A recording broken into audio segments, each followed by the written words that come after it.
So, magandang araw po sa lahat.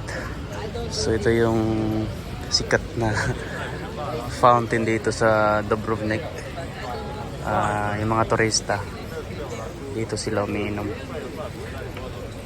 Malamig siguro to. Saka gusto kong matikman yung lasa ng tubig na to. Kasi maraming umiinom dito eh. Yan, kumukuha sila dyan.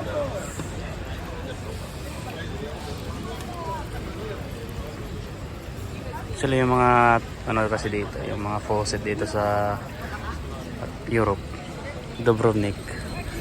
Pwede siyang inumin. Saka masarap yung mga tubig dito. Natural talaga. Try natin to. Tikman natin to. Ang lamig oh. Lamig siya. Masarap yung lasa. Natural na natural talaga. May mga ibon to sa taas. Dito umiinom rin yung mga ibon.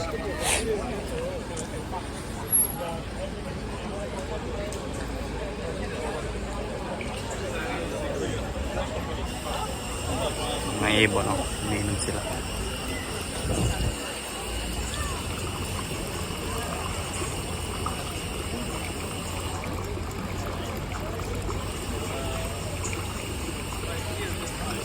Saka naliligo yung mga ibon.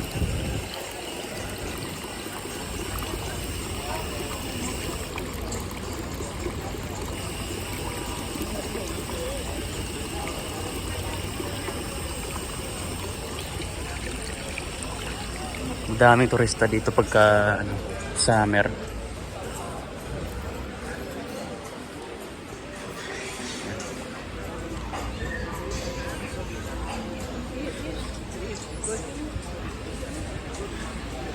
Ang Dubrovnik pala ay isa sa sikat din na tourist spot dito sa Europe, Croatia. Kung naalala niyo yung kung nakapanood kayo ng movie ng Game of Thrones, dito yung ginanap. Yan. Mayroon ditong liguan. Tsaka dyan lumalanding yung king dati. Kasi yun sa Game of Thrones.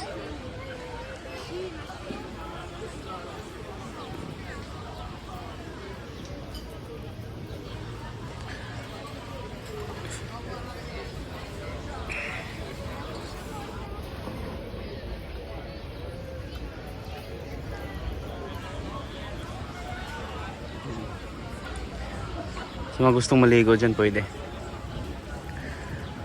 Magsuot lang kayo ng yung sapatos. Kasi parang hindi siya safety. May mga sea urchin dyan.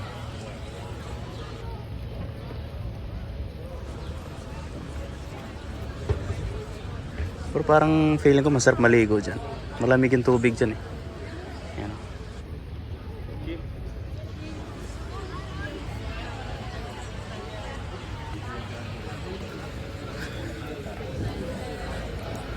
Punuan talaga yung mga restaurant dito ngayon. Punong talaga. Gulungan. Yan. Yung mga turista dito.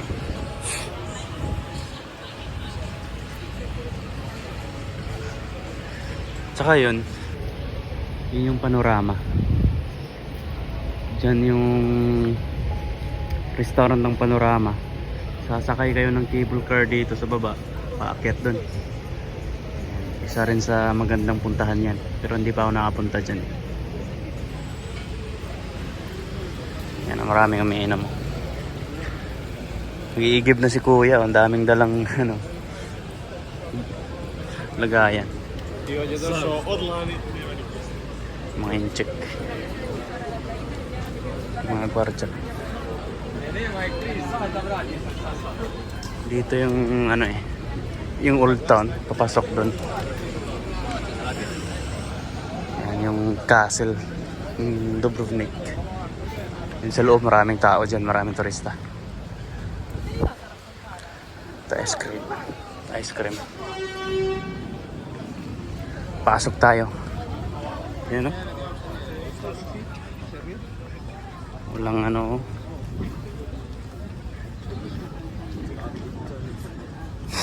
Pasok tayo sa loob.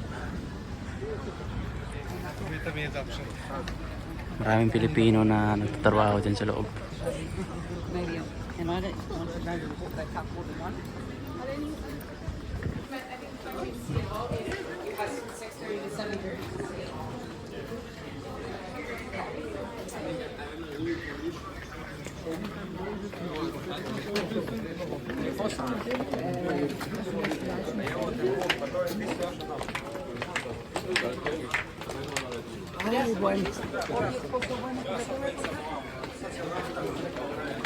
Pasok tayo sa loob. Yan o. Araw-araw dito. Meron ding mga inuman dito eh. Diyan. May mga umiinom din dyan. No? Sa mga gripo. Pag akyat naman dyan, meron bayad yan. Magbabayad kayo. So, tingin ko perang 35 yata. Yung pag ano dyan, yung paakyat. Pasok dyan sa castle.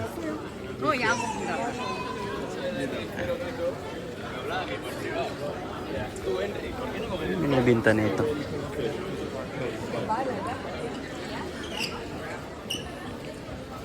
Ito tingin ko ano to eh. Cathedral. Pasok nga tayo. Hindi pa ako nakapasok dito eh. Pati rito. Imperial Chamber Orchestra. Parang sarado yata ito. Grabe, ang ganda naman ni ate. Dito tayo papasok. First time ko rin pumasok dito. Museum pala ito. Ayan. Museum. Hindi ko alam kung anong meron dito. Pero tingin ko maganda dito.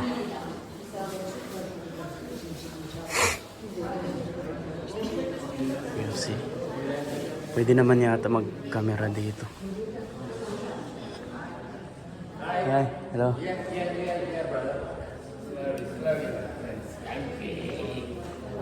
You have the boarding pass? No, I live here in Dubrovnik.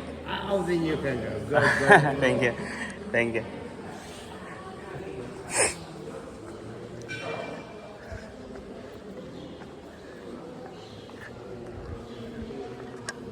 Ayan o.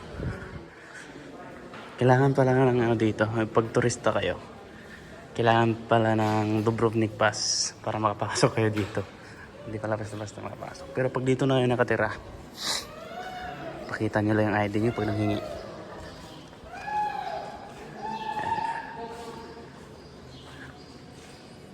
Dami pala dito, ano? Mga lumang ano nila, mga luma nilang litrato.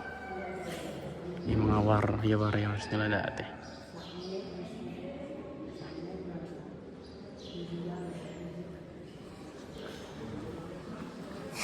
Yan, museum.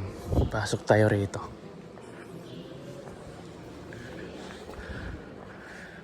Yan.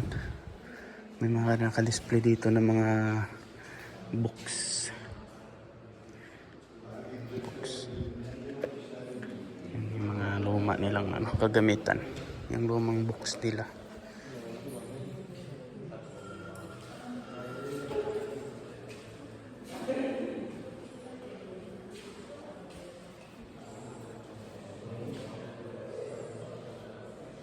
Kaya ito.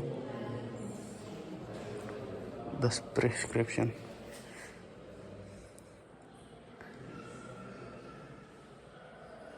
Ito yung mga lumang coins nila. Ayan, maraming gamit na luma talaga. Mga antique ba? Dito naman, hindi pwedeng pasukin. Ayan yung mga lumang bato nila na nakaukit yung mga pangalan dyan. Oh. Yung mga disenyo dati. Ayan yung mga nakaukit dyan. Lumang-luma na talaga. Ito naman. Ito yung mga musics nila.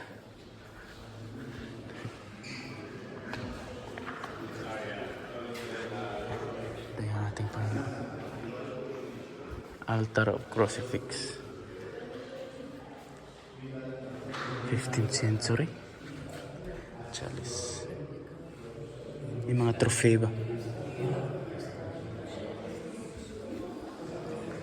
Ano kayong meron pa dito? Malaki yata ito eh. Ayan o. Yung mga upuan na luma.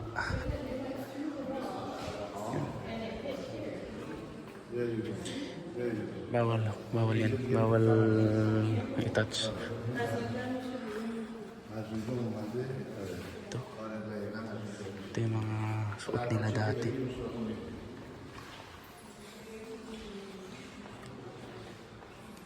Mga gold kaya ito? Ginto nga.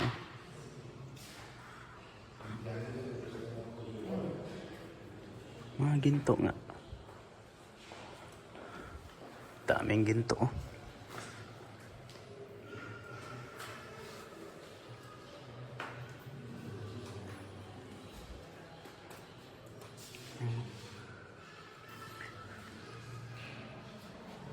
Daming ginto.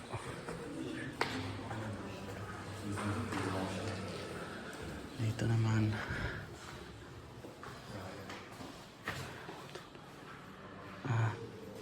Ito yung mga 15th century nila.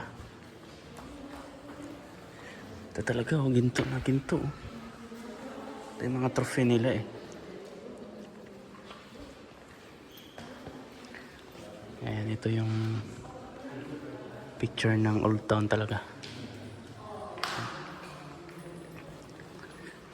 Ano? Christ cards, pillar.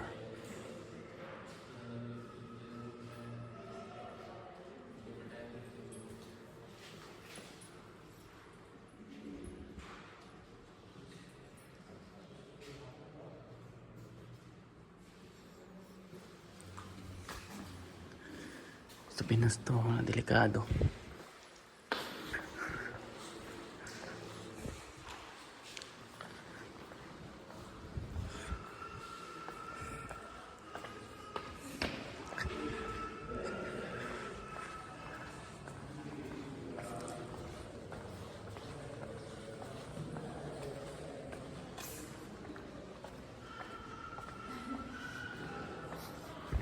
Donation ba?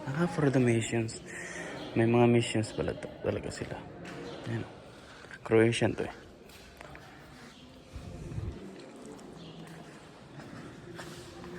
Ayan. So yun lang. And lalabas na ako ha. Next time naman puntahan naman natin yung iba pang museum dito sa Dubrovnik. Ngayon kasi kaka-out ko lang sa work. So limited lang din ang oras ko. Yun, maraming salamat sa mga nanonood nito. Pakishare na lang ng mga video na naka-upload sa channel ko o sa Facebook. Para sa mga gustong pumunta dito sa Dubrovnik, meron silang idea kung saan sila pupunta. Yan. Itong museum na to, nasa loob lang to ng Old Town. Okay. See you guys next time. Bye-bye.